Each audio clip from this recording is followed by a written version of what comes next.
we just don't have to be those experts. We have to be able to talk to the experts. So if you don't understand how to do all of this, that's not a problem. You bring in expertise and you understand what they're saying because good experts can explain things to you. And then you learn it and you're part of it. ESG has exploded into compliance and business consciousness in 2021. Join Tom Fox, the voice of compliance, on the ESG Report and learn about sustainability risks, opportunities, and issues that business leaders and compliance professionals need to know about regarding ESG. Hello, everyone. This is Tom Fox back for another episode. And today I have with me one of my favorite people in compliance, Kristy Grant-Hart. Kristy's well known in the compliance field, but today we're going to talk about why we both think the compliance function and CCOs are the most well-suited to lead a corporate ESG effort. So, Kristy, first of all, welcome back to the pod. Thank you so much. It is truly an honor to be here with you, Tom. Thanks. So I think I read that you've had a recent anniversary for Spark Consulting. If I read that correctly, could you tell us about that anniversary and really where Spark is now? Yeah, absolutely. So we hit our 6th anniversary and are in our 7th year, which almost feels impossible that we've been able to grow so much. So we have Ellen Hunt now in Chicago, Nicole DeShino in New York. We have people in Los Angeles now, including me, and obviously London, where we started. Last year, we put out our first software, which is a business simulation game called Compliance Competitor that's been picked up by so many companies. It's just a really exciting growth time here. You also published a book, or co-authored a book, I should say, with 2 colleagues. How and what was the reception of your book? So the book is called The Compliance Entrepreneur's Handbook, and it's about starting a business in the compliance field. And Kirsten Liston, Joe Murphy, and I co-wrote it after doing a session on the topic at the SCCE conference, realizing that we had so much to say that we couldn't put it into an hour, much less anything less than that. And so we decided to actually write a book expanding on the topic. And it's been wonderful to hear people just be so inspired to start their own thing or to have the courage knowing that they've got a roadmap for it. It's great. I like the word courage. I certainly understand that part. Yes. Kristy, let's maybe get into the role of compliance in ESG, starting off with where do you see ESG in relation to compliance in the overall corporate scheme of things? I just think that they work hand in hand together. To me, that G is a bridge between compliance, governance, board, those relationships that we have anyway. I think that there are some differences. I mean, I think at the moment, compliance can be a little bit lost in the shuffle with what can be a bit shiny object syndrome, but also can be a huge driver for change, for opportunity, for reputation enhancement, and frankly, just doing the right thing. So I think that there's so much overlap and so much similarity that we're very well positioned to take advantage of that. Kristy, one of the things you and I have in common is we are both incredibly passionate about compliance and the overall international fight against the scourge of bribery and corruption. I see that same passion with many people in ESG. Do you as well? Oh, absolutely. Especially millennials and Gen Zs, or Gen Zs as we call them in London. It's incredible how many people are really committed to fighting climate change and to having a fairer supply chain and making sure that people are being treated well in the world. I think that the capitalism gone awry thing is a problem, and that people want to vote not only with their dollars as consumers, but also with their time as employees. It really matters. So what skills does a CCO have or should have, which you believe lead us to conclude that a CCO is well suited to lead an overall ESG effort? Compliance is inherently a multidisciplined task, especially when we add things like privacy or when we started having to do modern slavery statements. Those things inherently require, with privacy, IT's involvement and security's involvement. With modern slavery, corporate social responsibility, supply chain procurement, sourcing, managers on the ground. We are very skilled at bringing together people and putting programs into a framework. When you look at the 7 elements of an effective compliance program is written into the federal sentencing guidelines, you see how to create a corporate program. And that just naturally lends itself so much to how to run an ESG program. You need policies, you need procedures, you need governance around it, you need training for it. All the things that we already do. You need monitoring and metrics. We have that capacity to use that same framework and the same stakeholder management in order to make this really successful. And I don't think there's another function that is as well suited to doing that as we are, or as experienced as we are. Kristy, the most recent communication we had from the Department of Justice on their expectations of a best practices compliance program was the June 2020 release of the update to the evaluation of corporate compliance programs. And it had two components, which to me really presaged why I think compliance should lead ESG. The first one was a mandate for the CCO and the overall corporate compliance function to really be the carriers within a corporation for institutional justice and institutional fairness. How does that, in your mind, tie into ESG? Well, if you look at violating the ESG principles, what you see is really code of conduct issues, right? You see people acting in ways that simply are inappropriate. And I think that from an institutional justice point of view, if you're looking at the social elements of it, you're looking essentially at fairness. That is really a part of what is going on in the S part of it as well. So I think when we look at what doing the wrong thing is, doing the wrong thing for the environment, doing the wrong thing in your supply chain, not having good corporate governance, not looking at things like fairness within the structure of the business, I think that you're really focusing on ESG related ideas as well. To me, it's an expansion of if we are the keepers of the code, typically we are, then doing the wrong thing and the right thing is absolutely squarely in our remit. And that really, I think, is expanding into why we're getting more regulations, why the SEC is looking at doing regulations, why Europe is getting these different regulations and transparency requirements, especially in financial services, is that idea that this needs to be monitored and that we need to have responsibility in it as companies and corporates. The second thing the Department of Justice said for the first time in the update to the evaluation of corporate compliance programs was that the compliance function and CCO had to have access to all corporate data, not simply compliance data, but literally views across all data silos. How has it turned out that that incredibly prescient mandate really leads both of us to think that compliance is so well suited to lead ESG? That statement of all the data was one of my favorite lines. I think it's the line after that that says, and if not, why not? I love that. It kind of gives that, how are you going to defend against that?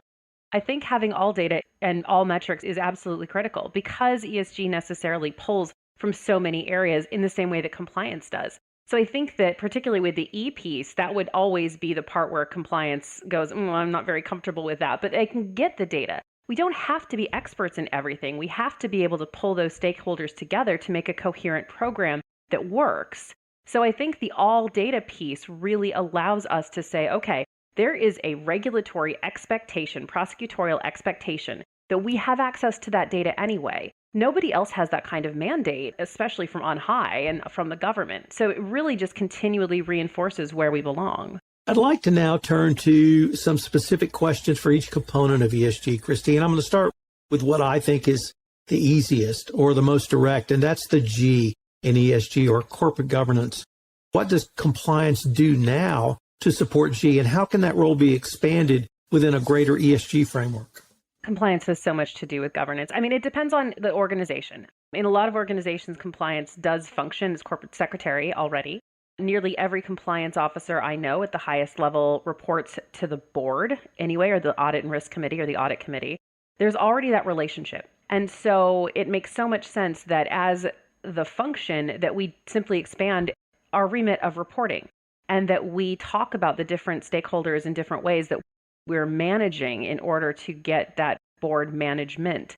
There's an expectation that compliance understands board governance and that they are in some ways making sure that it's working properly. Most of our clients manage the conflicts of interest disclosures at the board level. There is almost an oversight that compliance has over that process of board governance. So I think that it makes perfect sense that building on that relationship, building on that reporting, building on the expectations, especially in that DOJ guidance, that there will be a relationship, a direct relationship with compliance. Because that already exists, expansion of that is natural and makes sense.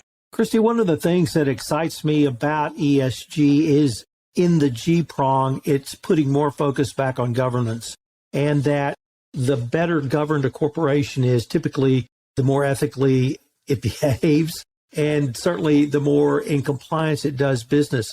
this new focus, or not new, but perhaps increased focus on G, is this something that you can actually talk about to clients and counsel clients on to expand the role of the board and corporate governance in general? I think so. I definitely think so. I think that there are so many great studies that show governance not only makes a company more ethical, but more profitable. There is a stronger and more renewed sense that board members need a lot more integration into the company. The DOJ guidance says that the board should understand its role managing culture. Well, if you're not really involved in understanding the company, how on earth can you understand the culture of it? So I think that the renewed emphasis on really the board's true oversight, as opposed to kind of show up once or twice a year and have no other real involvement in it, there's a higher expectation, and I think that there should be. And it's exciting to watch that happening. Kristy, I'd like to now move to the S in ESG, but I want to stick with the board as the transition point, because you're in California now, and California was the first state to pass an initiative which required gender diversity on the board. I understand that's in litigation and perhaps some controversy there, but that move towards greater gender diversity, I think, leads to a broader perspective by the board, not simply in compliance, but in all matters. And I'd like to maybe use that to transition to the S and how you might see the initiatives under what we broadly call S also as something that compliance can or should lead. Sure. Diversity, equity, and inclusion is such an important piece right now. It is controversial to have mandates. At the same time, countries that have had mandates have significantly more diverse boards. And there are many studies that show that diversity of thought creates better commercial outcomes. So the arguments against it, frankly, fail from a commercial perspective. And I think that the more that we see diversity on boards, the better companies will do, but also the opportunities become more expansive. And that's something that I'm passionate about and feel that's incredibly important. I also think compliance should have much more of a seat on boards. I know that we've started to see a few CCOs that have jumped into board seats. I expect that to expand. So from the board piece of that, I think that there is a big push to see that kind of diversity. I also, when I think about the social element, I really go to supply chain, to corporate social responsibility, to what externally and internally those things look like, how you're vetting your supply chain to make sure we don't have modern slavery and human trafficking, making sure from the ESG perspective that we have sustainably sourced products, that we are not contributing negatively to climate as much as possible. Many of our clients are going to the net zero emissions goals and really focusing on their water use if they're in manufacturing. So I think that the social element is what a lot of people see in terms of how you're treating people and what is the expectation for maintaining and creating a diverse environment. I think we don't talk enough about the commercial benefits of that. I think that sometimes there's a sense of either that's the right thing to do or this is annoying and I shouldn't have to, where instead we should be focusing on what diversity brings to the table, which is huge benefits for the company, even from just a commercial and bottom line perspective. Kristy, before you founded Spark Consulting, you were in the corporate world and in compliance in the corporate world. And I began in the compliance realm in the corporate world back in the first decade of this year, where not many people or not many companies were focusing on the supply chain. My company did, because that was what led to the FCPA violation. Mm-hmm. So early on, I saw the need to have compliance in the supply chain. As we've moved forward, that, of course, view has expanded. But I'm incredibly gratified to see that firmly in the S component with many of the initiatives and concerns that you've raised: responsible sourcing, human trafficking, modern slavery, other issues that have really brought, and of course the pandemic with supply chain disruption, have really brought that supply chain component to the fore, but it's now seen as actually a positive in the S. I was wondering how you have seen the evolution of supply chain, both in compliance and now in an overall ESG program. So I've been watching this very closely since we started in the UK, and I spent 9 years in the UK from 2011 to 2020, watching when the UK Modern Slavery Act came out, and everyone went, oh, this is interesting. And then we have expansion of that into Australia, which has a much more sort of specific remit in its requirements. And then, of course, California Transparency and Supply Chain Act. I think those are going to expand. And I think that's a natural crossover with the ESG space, because what we're looking at ultimately is transparency. We're looking to find out what are companies doing in their supply chain. I think so much of this came out of the initial third-party due diligence requirement from an anti-corruption perspective. That has expanded and become bigger and bigger. And one of the biggest challenges our clients have is how do we do this third-party management more holistically? So we don't just have quality or some sort of ISO review separate from the onboarding review, separate from modern slavery, and now frequently separate from environmental impact reviews or materiality. So I think that what we're moving toward is a very holistic version of supply chain management, but also the requirement for transparency, both from a consumer perspective and also from regulatory perspective. Now I'd like to turn to the E, and I've saved that for last for a couple of reasons. One, many compliance professionals like ourselves have academic backgrounds as lawyers and have worked in a general counsel's office or in private practice. And unless we practice environmental law, we may not feel like this is really something that we can oversee.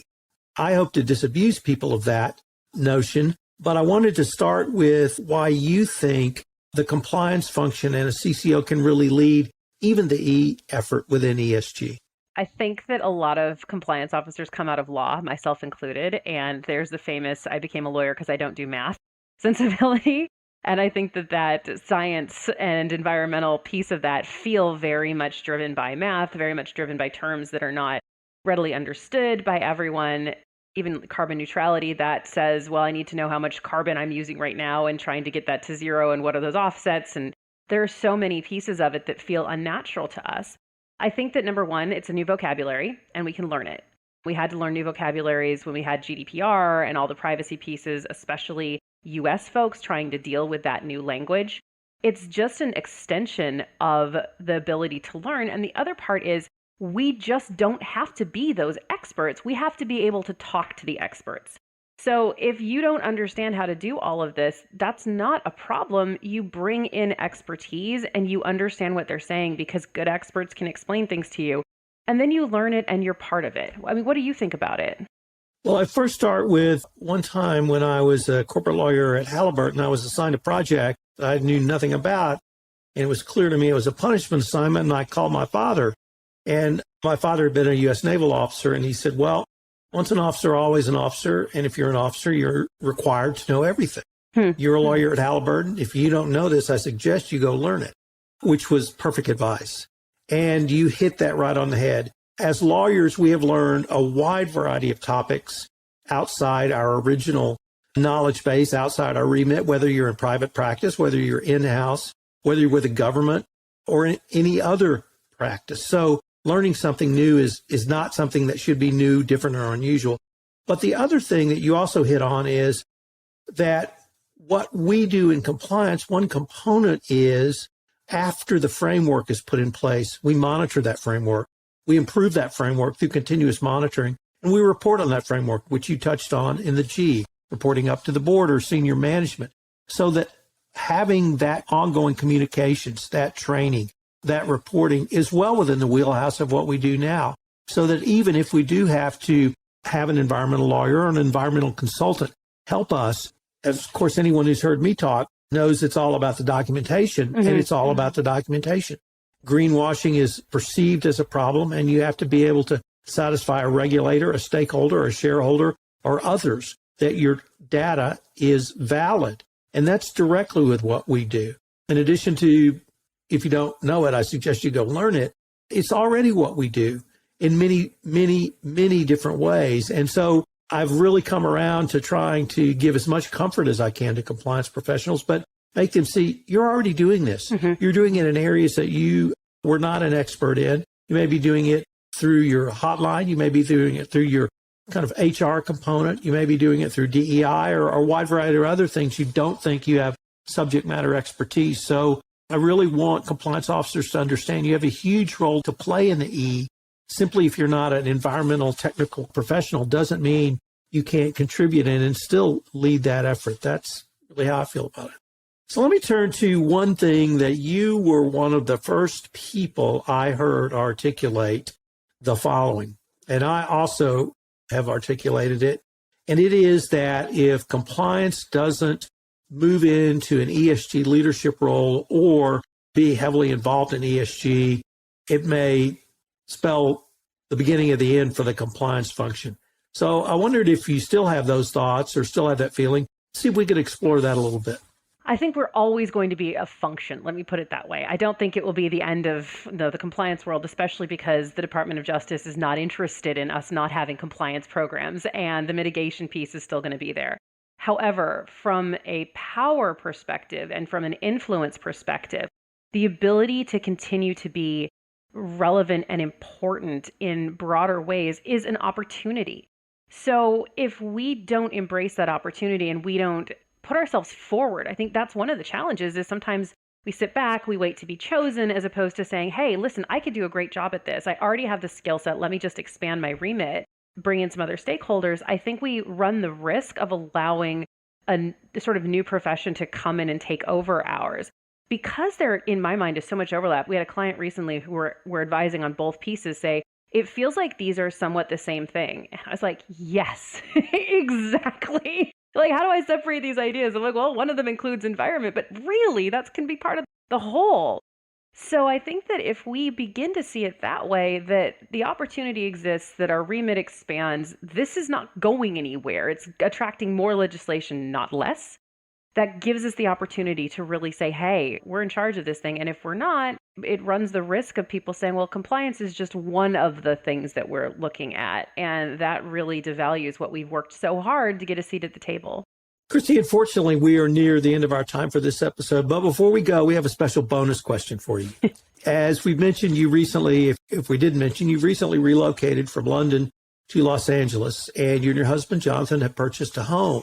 But you remodeled that home. And when I say you, I mean you too, as in you all.